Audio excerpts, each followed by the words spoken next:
Olá, eu sou Maria Dirce Ribeiro Gontijo, meu apelido é Didi, sou professora de História da Rede Pública de Minas Gerais.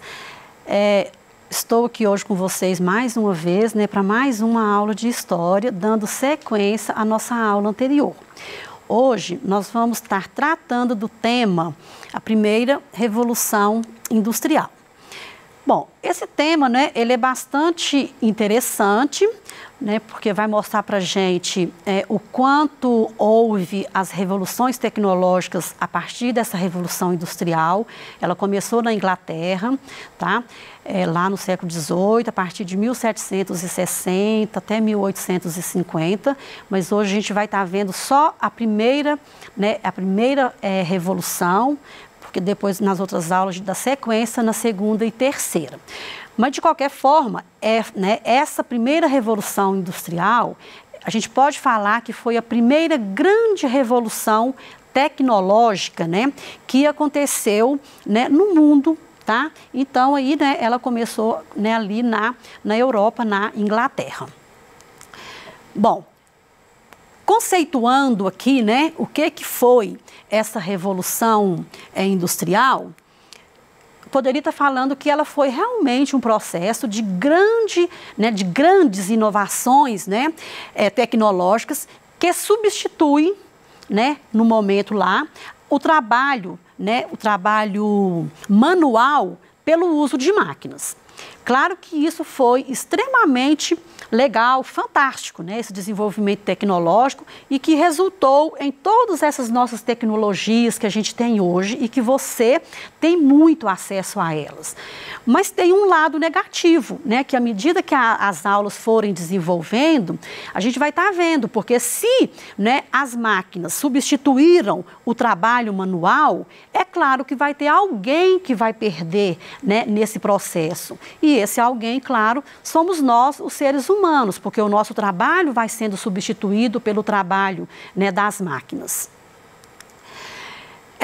Devemos lembrar também que com essa Revolução Industrial, que começou lá na Europa, na Inglaterra, como eu falei, ela teve um excedente de produção lá na época, que o pessoal ficou tão encantado com essas descobertas das máquinas que eles não tinham, na verdade, mercados consumidores para consumir tudo que eles produziam.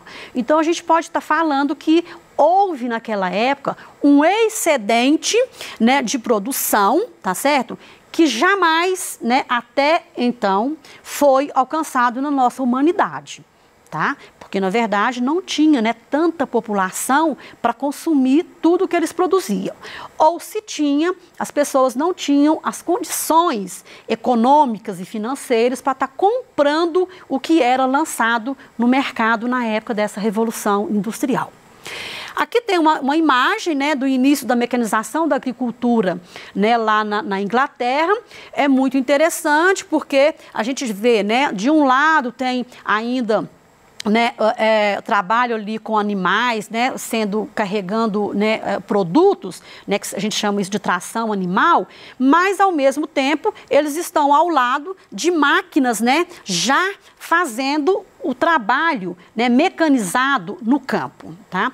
E isso é muito interessante, porque numa viagem minha, no exterior, eu tive a condição de estar indo no Museu de História Natural, lá em Nova York. É muito interessante você fazer a comparação, assim, do Brasil com a Inglaterra. Nós aqui no Brasil só fomos vivenciar essa mecanização já lá no século, lá depois da proclamação da República, não é isso?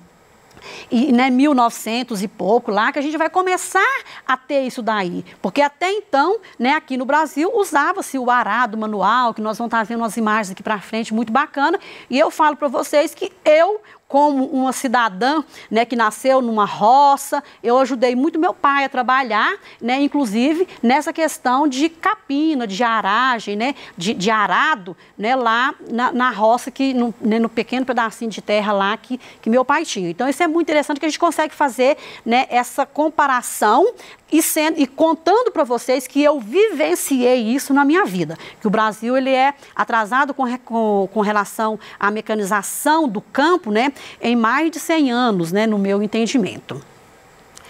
Bom, essa Revolução Industrial também, ela vem, né, para consolidar o capitalismo, que é o modo de produção que é baseado em quê? Nas relações trabalhistas assalariadas, né, e na produção de bens, objetivando sempre o lucro, não é isso? Então, isso significa o quê? Né, que se eu sou dona, né, das máquinas que produz, eu tenho as pessoas que trabalham para mim, eu pago um determinado salário para ela, e né, o lucro que eu tenho em cima de tudo que é produzido vai para o meu bolso, que sou o dono das máquinas. No caso, então, a gente está falando, então, que eu estou inserindo o capitalismo, de fato, né, no mundo moderno, no mundo contemporâneo. A economia, então, europeia, com a Revolução Industrial, ela sofre grandes alterações, né, em vários sentidos, inclusive num deles são as relações de consumo, né, que as pessoas passam a ter na época. E aí aqui tem uma imagem, né, de uma fábrica na Inglaterra, já toda mecanizada, e a primeira industrialização lá no caso, que foi de máquinas pesadas, foi a indústria têxtil, tá? Nós vamos falar um pouquinho mais aqui para frente. Bom, as fases de transição, então, do artesanato para a maquinofatura. Tem aqui um organograma, né, que explica perfeitamente como que isso ocorreu. No início, né, nós tínhamos tudo que era feito, produzido pelo ser humano, começou-se artesanalmente. Isso significa o quê? Que tudo, né, a gente tinha pouca divisão de trabalho. Normalmente eu começava a fazer um produto, eu ia do início ao fim, né, com ele, né, eu via o início e o fim de como que esse produto ia ficar. E claro que tudo era feito manualmente, não existia o uso de máquina, ou seja, não tinha máquina nenhuma, né, em volta desse artesanato, a não ser as máquinas que eu mesmo fabricava, aquele objeto que me ajudava, né, a manusear aquele determinado objeto que eu estava produzindo. Quando eu passei, então, do artesanato para a maquinofatura, né, a própria palavra já me remete a isso, maquinofatura, que vem de máquina, tá certo? Eu já começo, então, a ter o quê? Uma divisão de trabalho na minha linha de produção. Isso é bom ou ruim? Não sei, né? Mas, de certa forma, eu entendo que é interessante, mas só que aí uma coisa vai levando a outra, que, no caso, o artesanato, ele vai perdendo o quê? O seu espaço. Porque a coisa que é produzida artesanalmente por uma pessoa só, ela leva um tempo maior para ser produzida, mesmo que ela seja mais caprichada, mas ela vai ter, talvez, um preço maior de custo, né? E que as pessoas vão deixando de comprar aquele artesanato para estar comprando uma coisa que já era feita, né, com as máquinas, que ele teria um preço mais acessível. Dentro dessa manufatura, né, além da divisão do trabalho, dessa linha de produção, eu tinha o quê? O uso de ferramentas individuais.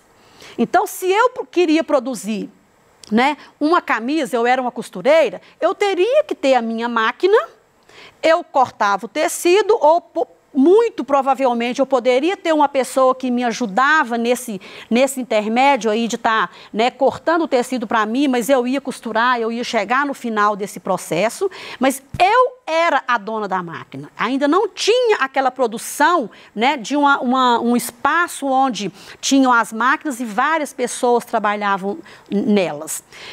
Isso só aconteceu quando eu fiz a transição da manufatura para a maquinofatura. Aí sim, quando vem essa maquinofatura, eu vou ter a divisão de trabalho por fase. Aí é que a coisa começa, né, a ficar um tanto quanto diferente. Por quê? Porque eu vou ter o uso de várias máquinas, né, com a descoberta de várias máquinas, que elas vão ter várias fontes de energia, e isso então vai o quê, gente? Vai desvalorizar o trabalho dessas pessoas que trabalhavam artesanalmente e vai também desvalorizar o trabalho dessas pessoas da manufatura. Por quê? Porque lá na manufatura, se eu tinha minha ferramenta individual, eu agora já tenho, né, um trabalho que são várias pessoas envolvidas no mesma confecção de um determinado objeto ou de uma determinada vestimenta, tá certo?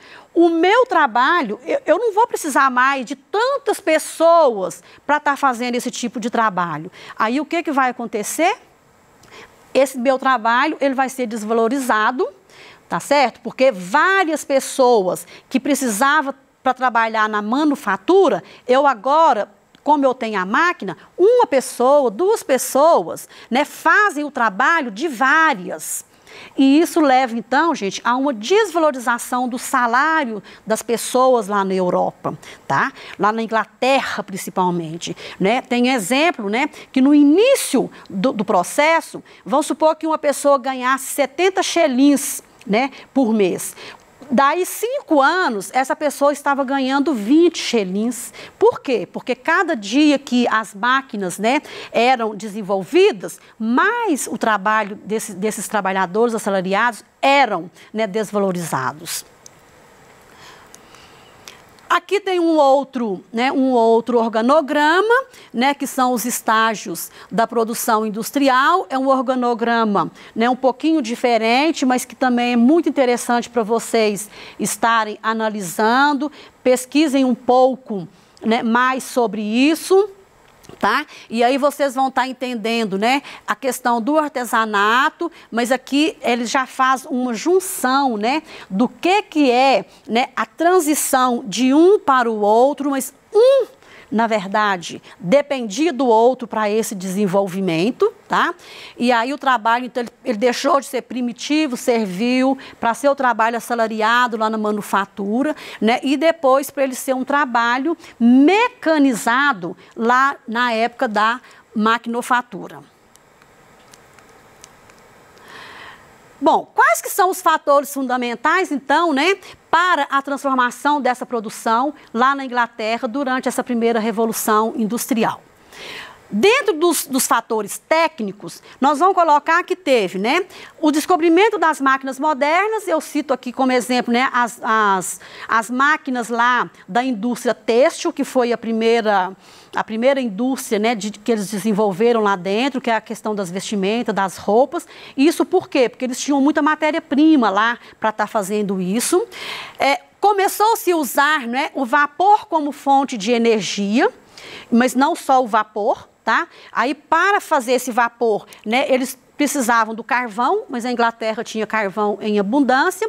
Eles começaram a usar o ferro, eles começaram a usar a água, eles começaram a usar o vento, né, que aí fazia os cataventos, que a gente chama hoje de energia eólica, tá? Então, tudo isso, né, que a gente tem hoje muito desenvolvido, eles começaram esse desenvolvimento lá dentro da Inglaterra na Revolução Industrial. As matérias-primas também, a Inglaterra foi muito favorecida, porque ela tinha lá, né, muita terra que era cultivável o algodão, tá? Eles tinham muitas ovelhas que davam a lã. Aí, com isso, então, eles tinham, né, a matéria-prima que favorecia todo o desenvolvimento realmente dessas tecnologias e dessas máquinas. Eles, então, substituíram, né, as antigas oficinas que eram chamadas quando o trabalho era, né, de manufatura e de artesanato para as fábricas, e aí que começam muitos problemas sociais que a gente vai estar vendo na outra aula da segunda e terceira revolução industrial, né, a questão social que foi gerado por essa primeira revolução. Tá? E aqui eu trouxe, né, uma imagem de uma energia a vapor, onde a gente vê ali embaixo, né, a madeira, né, que eu até esqueci de falar, mas é o carvão, né, e ele vai então produzir calor e a gente vai estar produzindo, né, através da água aqui, energia a vapor, tá?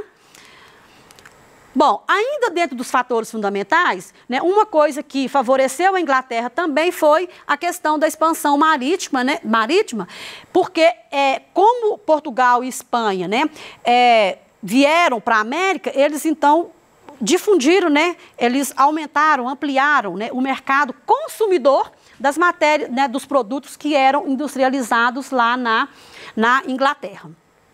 E com isso, então, se isso foi ampliado, os consumidores, né, aqui tinha os consumidores, e isso foi o quê? Acumulando capitais. A economia mercantilista, né, que também foi, né, você viu isso lá no 7º ano, né, que era onde eu juntava, né, o Estado era medido pelo tanto de metais preciosos que ele tinha.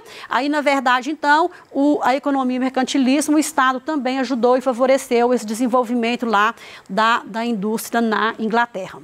A disponibilidade de capitais, porque a burguesia enriquecida, né, que saiu lá dos Estados Nacionais, essa burguesia, a função dela realmente era enriquecer e juntar dinheiro, e eles conseguiram fazer isso através, né, do comércio. E eles, então, investiram nessas grandes indústrias lá na Inglaterra.